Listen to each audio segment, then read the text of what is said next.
तो कैसे हैं आप? स्वागत है आपका मेरे यूट्यूब चैनल में। आज यहाँ पे जो टॉपिक है वो है राज्य के प्रमुख बुग्याल। तो आज हम यहाँ पे जानेंगे उत्तराखंड के प्रमुख बुग्यालों के बारे में। तो चलिए यहाँ पे शुरू करते हैं। सबसे पहले यहाँ पे जो पहला क्वेश्चन है वो है, फूलों की घाटी के ऊपर कौन सा बुग्याल स्थित है? तो ये है नंदन कानन बुग्याल, जो कि चमोली जिले में स्थित है। इसके अलावा ओली बुग्याल स्थित है चमोली में, और ओली बुग्याल के समीप ही एक और बुग्याल है गुरसो बुग्याल। ये यहाँ पे इम्पोर्टेंट है। तो गुरसो बुग्याल कहाँ है? ये भी चमोली में ही है। अगला है रत्ताकोण व घस्तोली बुग्याल। ये दोनों भी चमोली में हैं। चमोली के कुछ अन्य प्रमुख बुग्याल हैं, जैसे चित्रकांठा बुग्याल, क्वारी व कल्पनाथ बुग्याल, चौफिट, शिखर बुग्याल, लक्ष्मण बुग्याल और संतोपत बुग्याल। तो ये जो सभी बुग्याल हैं वो चमोली में स्थित हैं। आगे यहाँ पे देखते हैं, बद्रीनाथ के चारों ओर कौन सा बुग्याल फैला हुआ है? तो बद्रीनाथ के चारों ओर जो बुग्याल है वो है केला बुग्याल। किस बुग्याल से हिमालय का सबसे भव्य दर्शन होता है? तो वो कौन सा बुग्याल है किस बुग्याल से हिमालय का सबसे भव्य दर्शन होता है? तो वो है यहाँ पे बगजी बुग्याल, जो कि चमोली में स्थित है। फेन कमल के लिए प्रसिद्ध बुग्याल है। तो फेन कमल कौन सा बुग्याल है जो फेन कमल के लिए प्रसिद्ध है?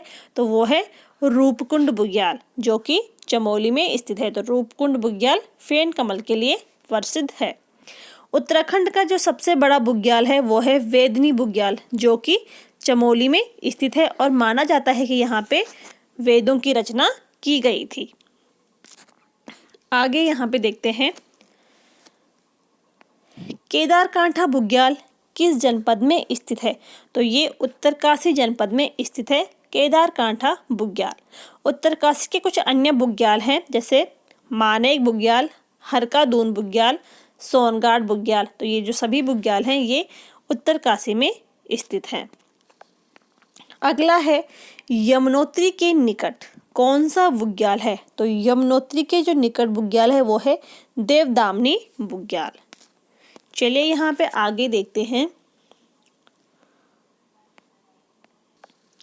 शीतकाल में स्कीइंग प्रशिक्षण केंद्र के लिए प्रसिद्ध दायरा बुग्याल किस जनपद में है? तो वो है उत्तरकाशी जनपद में। जो दायरा बुग्याल है इसको मानचित्र पर लाने का श्रेय किसे जाता है? यानी कि दायरा बुग्याल को फेमस करने का जो श्रेय जाता है वो जाता है चंद्रप्रभा एतवाल को। और जो चंद्रप्रभा एतवाल है इनको माउंट गोट के नाम से भी इनको जाना जाता है। अगला है, किस बुग्याल को उसमें पाई जाने वाली जड़ी बूटियों के कारण संरक्षित जैव पार्क घोषित किया गया है? तो वो है पंवाली कांठा बुग्याल। पंवाली कांठा बुग्याल को संरक्षित जैव पार्क घोषित किया गया है। अगला है, गोमुख के निकट कौन सा बुग्याल है? तो गोमुख के निकट जो बुग्याल है वो है केदारखर्क बुग्याल। आगे यहाँ पे देखते हैं, कसनी खर्क बुग्याल किस जनपद में स्थित है? तो जो ये बुग्याल है ये है रुद्रप्रयाग में स्थित है। और रुद्रप्रयाग में जो द्वितीय केदार है मद महेश्वर नाथ, तो वो भी रुद्रप्रयाग में है, और इसी के समीप है कसनी खर्क बुग्याल के समीप। तो इसीलिए कसनी खर्क बुग्याल को मद महेश्वर बुग्याल के नाम से भी इसको जाना जाता है। इसके बाद चोपता एवं बर्मी बुग्याल किस जनपद में है? तो ये भी रुद्रप्रयाग में है। और छिपलाकोट, रहाली तथा थाला बुग्याल स्थित हैं, ये पिथौरागढ़ में स्थित हैं। इसके अलावा कुछ अन्य बुग्याल हैं, जैसे पिंडारी बुग्याल, लड़ी पांगती, खलिया बुग्याल। जो खलिया बुग्याल है इसको खलिया टोप के नाम से भी जाना जाता है। तो चलिए यहाँ पे आगे देखते हैं,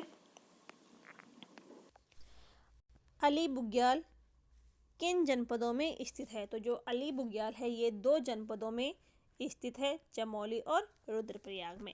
तो ये थे कुछ उत्तराखंड के प्रमुख बुग्याल। अब आगे हम यहाँ पे देखते हैं वनों से संबंधित विभिन्न कुछ यहाँ पे प्रश्न है, तो चलिए यहाँ पे इनको देखते हैं। सबसे पहले हम यहाँ पे देखेंगे जैव विविधता पार्क स्थित है, तो ये हल्द्वानी में स्थित है और 2020 में इसका उद्घाटन होता है और ये उत्तराखंड का सबसे बड़ा जैव विविधता पार्क है।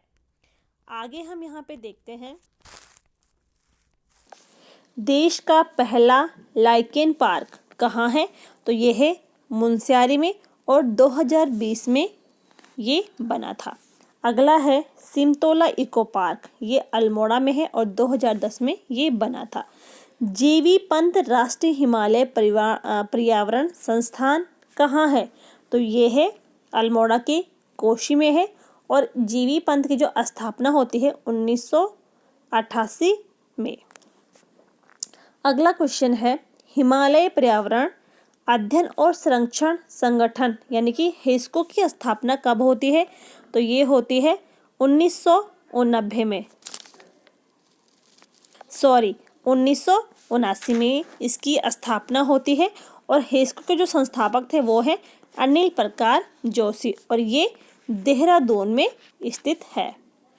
चलिए यहाँ पे हम आगे देखते हैं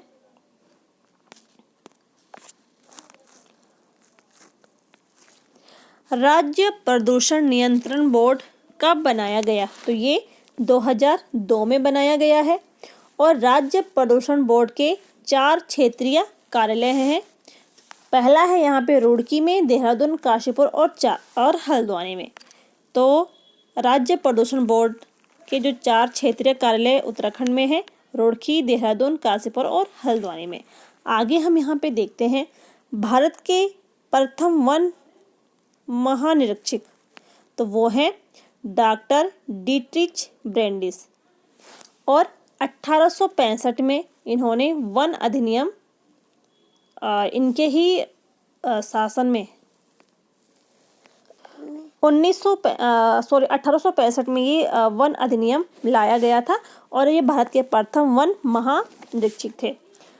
देश का पहला वन महाविद्यालय यानी कि विद्यालय का नाम क्या था, तो वो थे फॉरेस्ट स्कूल ऑफ देहरादून, जो कि 1878 में ये बना था।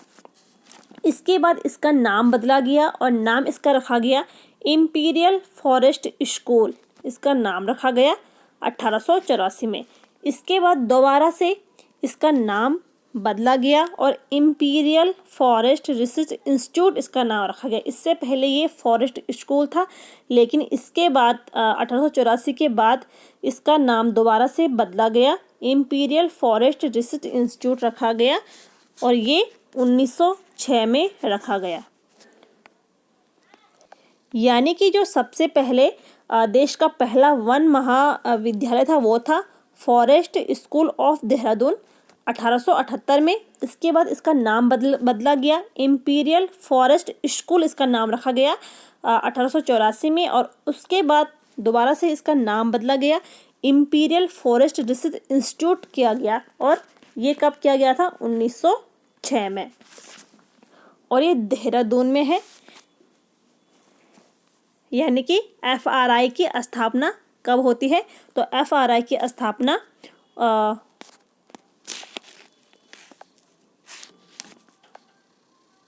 1906 को, ठीक है, 1906 को ही FRI की स्थापना मानी जाती है और ये देहरादून में है।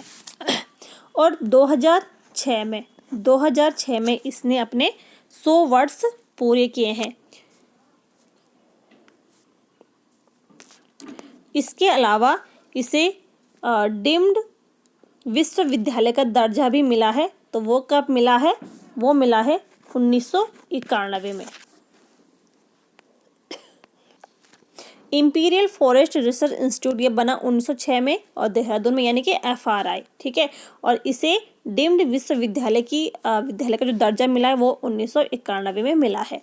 आगे हम यहाँ पे देखते हैं कूलागढ़ देहरादून में वन अनुसंधान की स्थापना कब होती है, तो ये होती है 1929 में। चीड़ के वनों से लीसा टिपान शुरू हुआ था, तो कब हुआ था ये हुआ था 1890 ईस्वी में। वन आंदोलन के लिए गिरफ्तार पहली जो महिला थी वो थी दुर्गा देवी और 1921 में ये घटना घटी थी। आगे हम यहाँ पे देखते हैं, राज्य में वन पंचायत व्यवस्था की शुरुआत कब हुई थी? वन पंचायत की व्यवस्था की शुरुआत राज्य में हुई थी 1931 में, और वन पंचायत में महिलाओं के लिए आरक्षण है तो वो है 50%। बांज किस प्रकार का वृक्ष है? तो ये है शीतोष्ण कटिबंधीय वृक्ष है और 1800 से 2700 के बीच में ये पाया जाता है। इसका जो वानस्पतिक नाम है तो वो है कवर्कस ल्यूकोटा इकोफोरा, ये इसका वानस्पतिक नाम है। और इसके जो कुछ अन्य नाम है, शिव की जटा, उत्तराखंड का वरदान और उत्तराखंड का हरा सोना भी इसको कहा जाता है। इसके विश्व में जो कुल प्रजातियां हैं वो है 40 और उत्तराखंड में इसकी प्रजातियां हैं 5। ठीक है। कत्था प्राप्त होता है, जो कत्था है ये खैर वृक्ष से प्राप्त होता है। मिश्रित वन खेती मॉडल तैयार किया था, तो किसने किया था मिश्रित वन खेती का मॉडल? मिश्रित वन खेती मॉडल किसने तैयार किया था? तो वो किया था जगत सिंह चौधरी ने, और जगत सिंह चौधरी को जंगली नाम से भी इसको जाना जाता है, और इनका जो संबंध है वो है रुद्रप्रयाग से। आगे यहाँ पे देखते हैं, वृक्ष मानव के नाम से किसे जाना जाता है? तो वृक्ष मानव के नाम से विश्वेश्वर दत्त सकलानी को जाना जाता है। राज्य में पौधरोपण नीति कब लागू की गई है? तो ये की गई है 6 जनवरी 2006 को। देखो इसके यहाँ पे 2 ऑप्शन है, जनवरी और जून। तो यहाँ पे जो पहला राइट आंसर हो जाएगा वो जून होगा, क्योंकि कहीं कहीं किताबों पे 6 जनवरी भी दिया गया है।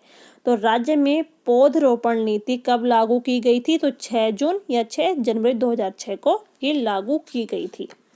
अगला है, इको टास्क फोर्स का गठन कब होता है? तो ये होता है 2008 और 9 में। ठीक है। इको टास्क यानी कि जो भूतपूर्व सैनिक थे उनको रोजगार देने और वनों की सुरक्षा बढ़ाने के लिए इको टास्क फोर्स का गठन किया जाता है। आगे यहाँ पे देखते हैं, गोविंद बल्लभ पंत उच्च स्थलीय प्राणी उद्यान का स्थापना होती है। तो इसकी स्थापना कब होती है? गोविंद बल्लभ पंत उच्च स्थलीय प्राणी उद्यान की स्थापना होती है 1995 में, और ये नैनीताल में स्थित है। आगे यहाँ पे देखते हैं, जड़ी बूटी शोध व विकास संस्थान कहाँ है? तो ये है गोपेश्वर में, और ये 1990 में ये बना था। आगे देखते हैं, राज्य में वन जीव बोर्ड का अध्यक्ष कौन होता है? तो ये राज्य का मुख्यमंत्री होता है, यानी कि जो वर्तमान का जो मुख्यमंत्री होगा वो वन्य जीव बोर्ड का अध्यक्ष होता है। अगला है, औषधीय एवं सुगंधित सीमेप, ये कहाँ है? तो ये पंतनगर में है। टाइगर वॉच योजना की शुरुआत कब होती है? तो ये होती है 1991-92 में, और स्नो लेपर्ड योजना ये 1990 और 91 में शुरू होती है। वन संरक्षण अधिनियम कब पारित होता है? तो ये हुआ था 1980 को। ठीक है। वन संरक्षक अधिनियम पारित हुआ था 1980 को। स्नो लेपर्ड योजना 1990 और 91 में। टाइगर वॉच योजना की शुरुआत होती है 1991 और 92 में। तो ये थे आज के कुछ महत्वपूर्ण टॉपिक, उत्तराखंड के भूग्याल और वनों से संबंधित कुछ क्वेश्चन थे। आई होप कि आपको यहाँ पे वीडियो पसंद आई होगी। पसंद आई हो तो लाइक करें, शेयर करें और चैनल को सब्सक्राइब करना ना भूलें। तो चलिए मिलते हैं अगले वीडियो में, तब तक के लिए थैंक यू।